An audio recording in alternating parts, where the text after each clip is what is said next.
जय हिंद। इस वीडियो में हम लोग देखेंगे टेंस को। टेंस क्या है और कितने प्रकार के होते हैं। तो टेंस का मतलब होता है काल। अगर इसकी परिभाषा की बात करें तो हम ये कह सकते हैं टेंस वो रूल्स हैं जो हमें बताते हैं कि कोई काम कब हुआ और कितना हुआ। टेंस के 3 प्रकार होते हैं, प्रेजेंट टेंस, पास्ट टेंस और फ्यूचर टेंस। वर्तमान काल, भूतकाल और भविष्य काल। तो यही 3 तरह के क्या होते हैं, टेंस के प्रकार होते हैं। टेंस की परिभाषा मैंने आपको बता ही दिया। टेंस वो रूल्स हैं जो हमें बताते हैं कि कोई काम कब हुआ और कितना हुआ। तो आज हम लोग सिर्फ बात करेंगे प्रेजेंट टेंस के ऊपर और इसके प्रकार के। तीनों के क्या होते हैं, 4 प्रकार होते हैं। तो प्रेजेंट टेंस के प्रकार हम लोग देख लेते हैं। Present indefinite tense, present progressive tense, present perfect tense, present perfect continuous tense. Present indefinite tense को सिंपल प्रेजेंट भी बोलते हैं। दूसरा प्रेजेंट प्रोग्रेसिव टेंस को प्रेजेंट इम्परफेक्ट टेंस भी बोलते हैं या प्रेजेंट कंटिन्यूअस भी बोलते हैं। तो आज हम लोग सिर्फ इसी का प्रकार देखेंगे और वैसे ही सेम इसका भी प्रकार होता है। सिर्फ पास्ट में आप जाइएगा तो पास्ट में यहाँ पे प्रेजेंट की जगह पास्ट लगा देना है। फ्यूचर के लिए यहाँ पे इसके जगह पे क्या लगा देना है, प्रेजेंट की जगह पे फ्यूचर लगा देना है। तो सेम ऐसा ही प्रकार उसका भी हो जाता है। तो आज हम लोग सिर्फ बात करेंगे प्रेजेंट टेंस के ऊपर और इसके प्रकार के ऊपर, ठीक है ना। तो इसको हम लोग आज समझेंगे। तो चलिए हम लोग एक एक करके सबको देखते हैं।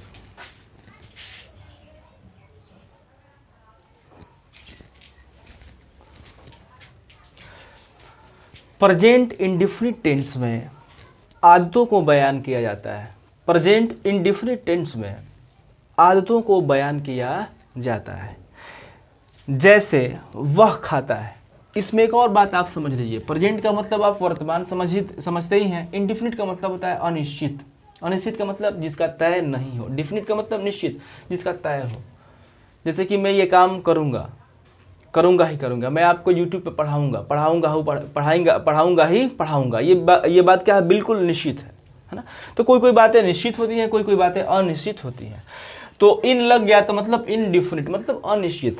ये जो है ना, इसमें आने वाले जो सेंटेंस होते हैं, वाक्य होते हैं, वो ऐसे होते हैं ना कि उनको देखने से कभी ये पता नहीं चलता है कि ये काम कब शुरू हुआ होगा, कब शुरू होता है और कब खत्म होता है। जैसे कि यहाँ देखिए, वह खाता है।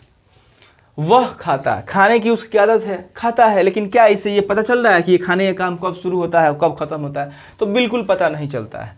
तो इसी तरह के वाक्य क्या आते हैं, इसमें आते हैं। इसका पहचान ता है, ती है, ते हैं। इस तरह के इसमें आने वाले जो भी वाक्य होते हैं, जो भी सेंटेंस होते हैं, उसके अंत में हमें ता है, ती है, ते है देखने को मिलता है। तो इस तरह के जो भी वाक्य आते हैं वो किस में आते हैं, प्रेजेंट इंडेफिनिट में आते हैं। कुछ अपवाद भी हैं जिनको हम लोग छोड़ेंगे। जैसे कि दूध उजला होता है, तो क्या वो प्रेजेंट इंडेफिनिट का है? तो बिल्कुल नहीं। हालांकि सिंपल प्रेजेंट के अंतर्गत ही आएगा, लेकिन इसके अंतर्गत उसको नहीं रखा जाता है। प्रेजेंट इंडेफिनिट टेंस में नहीं रखा जाता है। तो देखिए, ता है, ती है, ते है, इस तरह के वाक्य इसमें देखने को मिलते हैं। इसका स्ट्रक्चर होता है सब्जेक्ट प्लस भी 1 या 5, वर्ब 1 या वर्ब 5 हम लोग इसमें यूज करते हैं, और ऑब्जेक्ट। बिल्कुल सिंपल क्या है इसका स्ट्रक्चर है। एग्जाम्पल देखिए, वह खाता है। वह खाता है, ही ईट्स। अब आप सोच रहे होंगे कि यहाँ पे एस कैसे लगा। तो वह क्या है यहाँ पे, वह अगर मान के चलिए कि लड़का है तो लड़का के लिए क्या लगाएंगे, ही लगाएंगे। लड़की है तो उसके लिए सी लगाएंगे। तो हमने माना है लड़का, तो लड़का के लिए क्या लगाया है, ही ईट्स। ये हमारा ईट क्या है, वर्ब, इसके साथ मैंने लगाया है एस, क्योंकि एज ही क्या है, थर्ड पर्सन सिंगुलर नंबर है। तो ये जब सिंगुलर है तो इसको भी हमें सिंगुलर बनाना होगा, तभी तो मेल खाएगा जी। तो इसको सिंगुलर बनाने के लिए हम लोग क्या करते हैं, एस लगा करके उसको क्या बनाते हैं, वर्ब को सिंगुलर बनाते हैं। इसलिए होगा ही इट्स। अब निगेटिव में आते हैं हम लोग। निगेटिव में आने के लिए हमें डू डज लेना होता है। बिना डू डज का हम लोग निगेटिव से आगे नहीं बढ़ सकते हैं। जैसे कि बिना अगुआ का ब्याह होता है, नहीं ना होता है। बिना अगुआ का ब्याह नहीं होता है। वैसे ही ये है, बिना डू और डज का ये आगे नहीं बढ़ता है। तो डू डज हम लोग ले लेते हैं। अब निगेटिव बनाएंगे, ही डज नॉट इट। अब यहाँ पे इट रहेगा, इट्स नहीं रहेगा। निगेटिव के बाद हम लोग एस क्या कर देते हैं, हटा देते हैं। तो ही डज नॉट इट हो जाएगा। अब आते हैं इंट्रोगेटिव में। इंट्रोगेटिव में आने के लिए क्या करेंगे, हम लोग इसी को बाहर निकाल लेते हैं। तो डज ही इट, इसका हिंदी भी समझ चलिए, ही इट्स, वह खाता है। ही डज नॉट इट, वह नहीं खाता है। अब यहाँ पे देखिए, ही इट्स, वह खाता है। यह सकारात्मक वाक्य है, इसमें ना वाली बात नहीं है, वो खाता है। इसलिए इसको बोलते हैं अफर्मेटिव सेंटेंस। दूसरा देखिए, ही डज नॉट ईट, वह नहीं खाता है, तो इसको बोलते हैं निगेटिव सेंटेंस, क्योंकि इसमें ना वाली बात आ जाती है, इसलिए इसको बोलते हैं निगेटिव सेंटेंस। तीसरा देखिए, डज ही ईट, क्या वह खाता है, तो इसलिए इसको बोलते हैं इंट्रोगेटिव सेंटेंस, क्योंकि इसमें इंट्रोगेशन हो रहा है, पूछताछ की जा रही है। डज ही ईट, क्या वह खाता है, तो इसलिए इसको बोलते हैं इंट्रोगेटिव सेंटेंस। अब देखिए चौथा, डज ही नॉट ईट, क्या वह नहीं खाता है। अब ये इंट्रोगेटिव भी है और निगेटिव भी है, इसलिए इसको बोलते हैं निगेटिव इंट्रोगेटिव। देखिए नॉट भी है और डज भी बाहर आया है, तो क्या वह नहीं खाता है, तो इस तरह का वाक्य क्या कहलाता है, निगेटिव इंट्रोगेटिव सेंटेंस कहलाता है। उसके बाद देखिए, why does he not eat, वह क्यों नहीं खाता है। अब वाई आ गया, तो जिस वाक्य में वाई, हाउ, व्हेन आते हैं ना, उसको बोला जाता है WH क्वेश्चन। क्या बोला जाता है, WH क्वेश्चन, तो इसको बोलेंगे WH क्वेश्चन। इसको देखिए 6 number, why does he not eat, वह क्यों नहीं खाता है, तो ये WH क्वेश्चन भी है और इसमें निगेटिव भी बात है। देखिए नॉट है, वह क्यों नहीं खाता है, इसलिए इसको बोलते हैं निगेटिव WH क्वेश्चन। तो उम्मीद कर रहा हूँ कि ये वाला जो है ना प्रेजेंट इंडेफिनिट टेंस बिल्कुल आपको क्लियर हो चुका होगा। प्रेजेंट इंडेफिनिट टेंस को सिंपल प्रेजेंट टेंस भी बोलते हैं, है ना। तो ये पहचान, स्ट्रक्चर और ये 6, ठीक है ना। तो जो भी आप बनाइएगा हर वाक्य के क्या बनाइएगा, 6 बनाइएगा, ताकि इंग्लिश आपकी क्या होगी, स्ट्रांग होगी। तो इसका आप चाहें तो आप स्क्रीनशॉट ले सकते हैं। चलिए अब हम लोग प्रेजेंट कंटिन्यूअस को देखते हैं।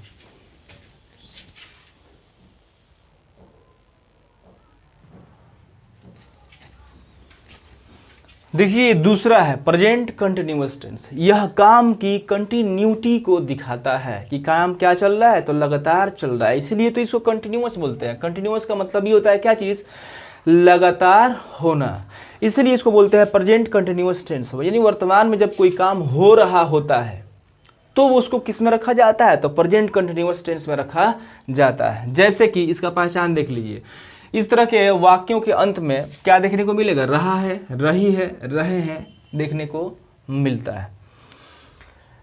इसका स्ट्रक्चर हो जाएगा subject is am are plus V4 plus object, ये है इसका स्ट्रक्चर। एग्जाम्पल देखते हैं हम लोग, वह खा रहा है, क्या हो जाएगा, ही इज ईटिंग, वह खा रहा है। देखिए इसमें भी एक चीज नहीं दिखाया जाता है कोई काम कब स्टार्ट हो रहा है और कब खत्म होगा, लेकिन एक चीज जरूर पता चलता है कि ये काम क्या रहा है, कंटिन्यू है, चल रहा है। अब देखिए वो खा रहा है, इसका मतलब क्या है, खाने का काम क्या रुका है, खत्म हुआ है, तो बिल्कुल नहीं, अभी चल रहा है।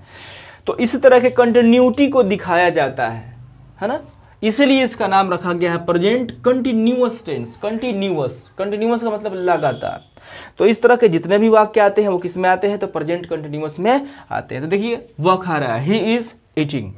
6 का नाम मैंने तो आपको बता दिया है, फॉर्मेटिव, निगेटिव, इंट्रोगेटिव सब कुछ बता ही दिया है। तो वैसे ही आप इसको समझ लीजिएगा, और 6 मैंने यहाँ पे बना दिया है। देखिए he is eating, he is not eating, ठीक है ना, ही इज नॉट ईटिंग, वो नहीं खा रहा है। इज ही ईटिंग, इसका इंट्रोगेटिव बनाने के लिए इज को क्या करिएगा, बाहर निकाल दीजिएगा, ठीक है ना। एक चीज यहाँ पे ध्यान देने की बात है, देखिए कि नॉट कहाँ अप्लाई करें, नॉट कहाँ हम लोग लगाएं, इस चीज को आप समझिए। जब हम लोग निगेटिव सेंटेंस बनाते हैं ना, तो हेल्पिंग वर्ब के तुरंत बाद हम लोग नॉट लगा देते हैं, ध्यान से समझिए। जब निगेटिव बनाते हैं, दूसरा वाक्य निगेटिव जब बनाते हैं तो नॉट हेल्पिंग वर्ब के तुरंत बाद लगा देते हैं। आज जब इंट्रोगेटिव में जाइएगा तो जो निगेटिव वर्ड है हमारा, जो हमारा हेल्पिंग जो होता है वर्ब, जो एक जल्दी वर्ब होता है, वो क्या आ जाता है, वो बाहर आ जाता है ना, वो आ जाता है बाहर। जब वो बाहर आ जाएगा तो अब आप नॉट कहाँ से लगाइएगा, तो इंट्रोगेटिव में जाने के बाद से जब आपका एक जल्दी वर्ब बाहर आ जाता है तो सब्जेक्ट के तुरंत बाद आप नॉट लगा दीजिएगा, है ना। कैसा हो भी आप वाक्य बनाए, बिल्कुल इसी चीज को आप फॉलो करिएगा, ठीक है ना। निगेटिव में एक जल्दी वर्ब के तुरंत बाद क्या करिए, नॉट लगा दीजिए। और जब इंट्रोगेटिव में जाइएगा तो इंट्रोगेटिव में हमारा एक जल्दी वर्ब बाहर आ जाता है, तब वहाँ पे कहाँ लगाइएगा, तुरंत सब्जेक्ट के बाद लगा दीजिएगा, ठीक है ना। तो ही इज ईटिंग, वो खा रहा है, ही इज, देखिए यहाँ लगा है नॉट, इसके बाद लगा है not, he is not eating, वह नहीं खा रहा है। उस यहाँ पे देखिए इंट्रोगेटिव में इज ही ईटिंग, इसको मैंने बाहर निकाल दिया है, is he eating, interrogative sentence हो गया। इज ही नॉट ईटिंग, क्या वो नहीं खा रहा है। देखिए यहाँ निगेटिव इंट्रोगेटिव बनाने के लिए मैंने क्या किया है, तो सब्जेक्ट तुरंत बाद क्या लगा दिया है, नॉट लगा दिया है। तो इस चीज को आप फॉलो करिएगा, है ना। किसी भी तरह का वाक्य हो आप बिल्कुल यही स्ट्रक्चर को, पैटर्न को आप क्या करेंगे, फॉलो करेंगे। यहाँ पे देखिए वाई इज ही ईटिंग, वह क्यों नहीं खा रहा है। छठा देखिए negative WH question, why is he not eating. देखिए यहाँ भी सब्जेक्ट के तुरंत बाद आया है, देखिए ही हमारा क्या है, सब्जेक्ट है ना, ही के बाद आया है not, why is he not eating, ठीक है ना। तो इस चीज को आप फॉलो करिए। अब ये चीज तो आपको बिल्कुल समझ में आ चुका होगा, प्रेजेंट कंटिन्यूअस टेंस। अब हम लोग तीसरा देखते हैं।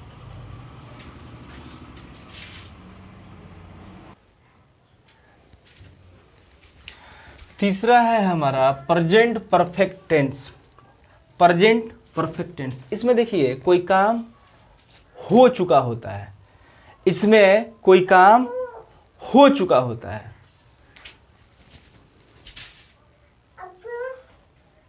क्या बेटा है, बैठो वहां पे, वीडियो बना रहा, बैठो वहां पे।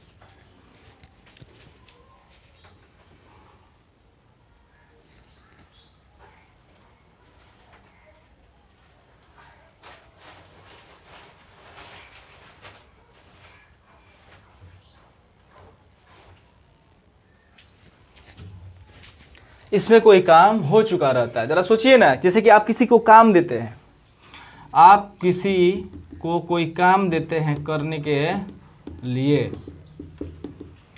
और आप 1-2 घंटे के बाद आते हैं, 1-2 घंटे के बाद आते हैं उस काम को देखने के लिए। वो बंदा काम जो है बहुत अच्छे तरीके से कर चुका होता है, तो आप क्या कहते हैं कि बिल्कुल यह काम क्या हुआ है, परफेक्ट हुआ है, बिल्कुल परफेक्ट हुआ है। मतलब इसमें क्या होता है, कोई काम हो चुका होता है, इसीलिए इसको बोलते हैं प्रेजेंट परफेक्ट टेंस। देखिए वह खा चुका है, ठीक है ना। तो क्या हो जाएगा, he has eaten, he has eaten. इसका पहचान क्या है, चुका है, चुकी है, इस तरह के वाक्यों में देखने को मिलेंगे। और इसका स्ट्रक्चर हो जाएगा सब्जेक्ट हैज है प्लस V3 प्लस ऑब्जेक्ट। तो यही स्ट्रक्चर हम लोग फॉलो करेंगे। और आप समझ गए होंगे कि इसको प्रेजेंट परफेक्ट टेंस क्यों कहते हैं, क्योंकि ये वर्तमान की बात है और इसमें काम क्या होता है, हो चुका होता है, इसीलिए इसको परफेक्ट बोला जाता है। कोई भी किसी को काम का आप देते हैं करने के लिए, वह काम कर चुका होता है और कर लेता है, आप आते हैं उसको देखते हैं तो क्या बोलते हैं कि काम जो है क्या है, बिल्कुल परफेक्ट है, काम बिल्कुल परफेक्ट हुआ, इसीलिए इसको प्रेजेंट परफेक्ट टेंस बोला जाता है। तो देखिए वह खा चुका है, ही हैज ईटन, वह नहीं खा चुका है, वह नहीं खा चुका है, ही हैज नॉट ईटन। उसके बाद से क्या वह खा चुका है, तो हैज को क्या करेंगे हम लोग, बाहर निकाल देंगे, हैज ही ईटन। उसके बाद से निगेटिव बनाना होगा तो हैज ही नॉट ईटन। देखिए यहाँ पे सब्जेक्ट के बाद क्या लगा है, नॉट लगा है, और यहाँ जल्दी वर्ब के बाद लगा था नॉट। वैसे ही वाई हैज ही ईटन, वह क्यों खा चुका है, वह। उसके बाद देखिए छठा number, why has he not eaten, वह क्यों नहीं खा चुका है। यहाँ भी देखिए सब्जेक्ट के बाद क्या लगा है, नॉट लगा है। तो इस तरीके से आप इस तरह के वाक्य को आप बनाइएगा। तो उम्मीद कर रहा हूँ ये चीज आपको समझ में आ गया होगा। अब हम लोग बात करते हैं चौथा, प्रेजेंट परफेक्ट कंटिन्यूअस टेंस का।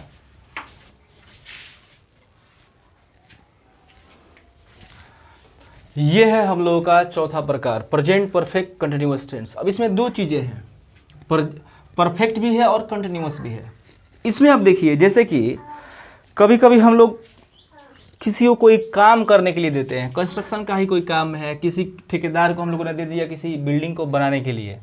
अब बनाने के लिए दे दिए, आप मान के चलिए इंजीनियर है, फोरमैन है, सुपरवाइजर है, कुछ भी है, आप उस काम को देखने के लिए आ रहे हैं। तो क्या होता है, काम तो चल रहा होता है, लेकिन जो काम हो रहा होता है वो बिल्कुल परफेक्ट तरीके से हो रहा होता है। तो उस कंडीशन में आप क्या बोलते हैं कि काम क्या हो रहा है, बिल्कुल परफेक्ट हो रहा है ना।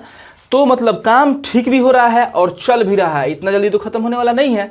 तो उस तरह के वाक्य किस में आते हैं, तो प्रेजेंट परफेक्ट कंटिन्यूअस टेंस में आते हैं। इसीलिए इसका नाम रखा गया है प्रेजेंट परफेक्ट कंटिन्यूअस टेंस। मतलब इसमें काम कोई पहले से हो रहा होता है और अभी क्या होता है, वो जारी ही होता है। तो इस तरह के वाक्य किस में रखे जाते हैं, तो प्रेजेंट परफेक्ट कंटिन्यूअस टेंस में रखे जाते हैं। यहाँ पे एग्जाम्पल देखिए, इसका पहचान देखिए, ता रहा हूँ या रहा हूं भी मिल सकता है, ती रही हूं या रही हूं भी मिल सकता है, ते रहे हैं या रहे हैं भी मिल सकते हैं। तो आप कंफ्यूज मत होइएगा, इसका पहचान क्या है। स्ट्रक्चर पहले देख लीजिए, स्ट्रक्चर क्या है, subject plus has been have been plus V4 plus since for plus object.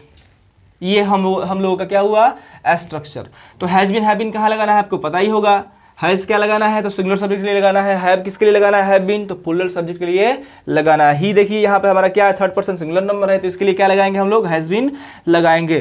उसके बाद सिंस और फॉर की बात रही, कहाँ लगाइएगा, तो जहाँ पर पॉइंट ऑफ टाइम हो वहाँ पे लगाइएगा सिंस, और जहाँ पर पीरियड ऑफ टाइम हो वहाँ लगाइएगा अब फॉर। मतलब जो बात ये हमें पता चलता है कौन सा काम कब से स्टार्ट हुआ, एकदम क्लियर पता चल रहा है कि कब से स्टार्ट हुआ है, तो वहाँ लगाइएगा सिंस। जो चीज़ नहीं पता है कि कब से स्टार्ट हुआ है, बड़ा सा वक्त का एक बड़ा सा पीरियड पता चल रहा है थोड़ा बहुत, तो उसके लिए हम क्या लगाएंगे, फॉर लगाएंगे।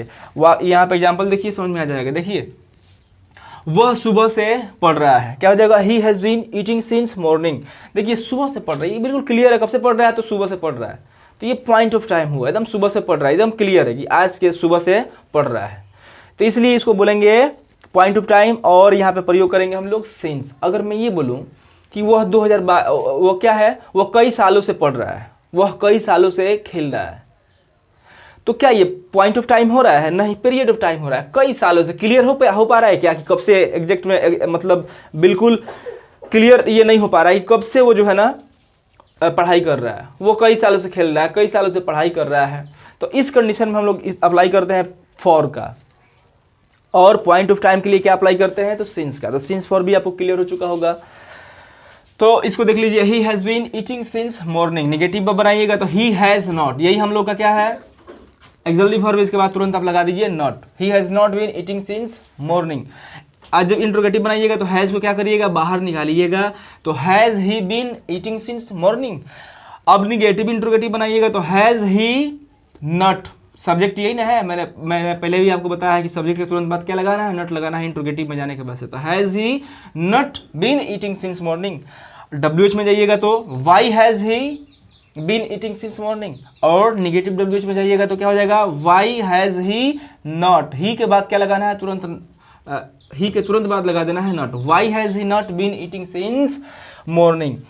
तो उम्मीद कर रहा हूं कि ये चारों जो है प्रेजेंट टेंस का, ये चारों प्रकार आपको समझ में आ चुका होगा। अगर कहीं पे कन्फ्यूजन कोई हो तो आप कमेंट बॉक्स में आप कमेंट कर सकते हैं, जवाब आपको मिल जाएगा, आपको जवाब दिया जाएगा, ठीक है ना। अगर वीडियो अच्छा लग रहा है तो लाइक करिए, सब्सक्राइब करिए चैनल को, साथ में बेल आइकन भी दबा लीजिए ताकि किसी भी तरह का वीडियो आप बनाया जाए तो आपको क्या मिल सके, आपको नोटिफिकेशन मिल सके।